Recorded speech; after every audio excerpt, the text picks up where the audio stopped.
Aujourd'hui, on va explorer une idée assez radicale, une idée qui vient secouer un des plus grands piliers de notre société, le travail. Et si l'avenir que la technologie nous prépare était un avenir où le travail n'est plus une obligation? Cette citation de Jeremy Rifkin, elle frappe fort. Elle nous invite à imaginer un futur où notre obsession actuelle pour le plein emploi serait perçue comme archaïque. C'est cette perspective un peu vertigineuse qu'on va creuser ensemble. On vit dans un paradoxe assez fou. D'un côté, on a une technologie qui a le potentiel de nous libérer de plein de contraintes, et de l'autre, on a un système économique qui, lui, nous enchaîne toujours plus au travail. Allons voir de plus près cette contradiction. Pour vivre, la règle du jeu est simple, il faut échanger son temps contre un salaire. Sauf que cette pression permanente, cette course pour produire et vendre, est bien loin d'être un moteur de progrès, elle finit par créer un gaspillage monumental et même par freiner l'innovation véritable. Et cette obligation de travailler à tout prix, ça engendre une inefficacité massive, avec des conséquences bien réelles qu'on observe tous les jours. En fait, cette logique nous pousse à inventer des produits qui ne répondent à aucun besoin réel. Et ensuite, on dépense une énergie folle en marketing pour convaincre les gens de les acheter. C'est un gaspillage énorme de ressources, d'énergie, mais surtout de talent et de temps humain. Mais alors, pourquoi est-ce que cette inefficacité est devenue si flagrante aujourd'hui? La réponse se trouve peut-être dans un concept assez fascinant développé par l'architecte Buckminster Fuller. L'éphéméralisation, qu'est-ce que c'est? C'est tout simplement la tendance de la technologie à nous permettre de faire toujours plus avec toujours moins. Moins de temps, moins d'énergie, moins de ressources, et donc, logiquement, moins de travail humain. La conséquence est directe, il faut de moins en moins de monde pour tout produire. Il suffit d'y penser une seconde.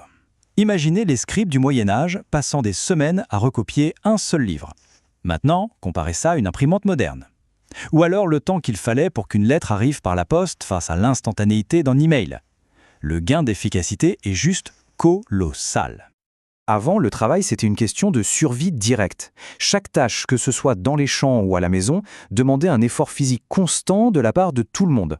Et puis, la technologie a tout changé. Aujourd'hui, les machines sont capables de produire en abondance avec une intervention humaine qui devient presque anecdotique. Et cette évolution spectaculaire nous mène tout droit à une situation qui est, pour le moins, absurde. La création en masse d'emplois qui sont devenus complètement superflus. Du coup, la question est évidente, non? Si les machines peuvent faire l'essentiel du boulot, pourquoi est-ce que la société exige encore qu'on travaille 40 heures par semaine? Le cœur du problème, c'est qu'on crée des emplois non pas pour leur utilité réelle pour la société, comme dans la santé, l'éducation, mais simplement pour donner une occupation et surtout pour justifier un revenu.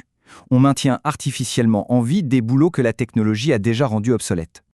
D'ailleurs, petite question. Réfléchissons un instant. Dans notre entourage, qui participe vraiment, directement, à la fabrication des objets qu'on utilise tous les jours? La réponse, c'est quasiment personne. La production de la plupart de nos biens de consommation est aujourd'hui presque entièrement automatisée. Une toute petite poignée de personnes suffit à approvisionner des millions de consommateurs.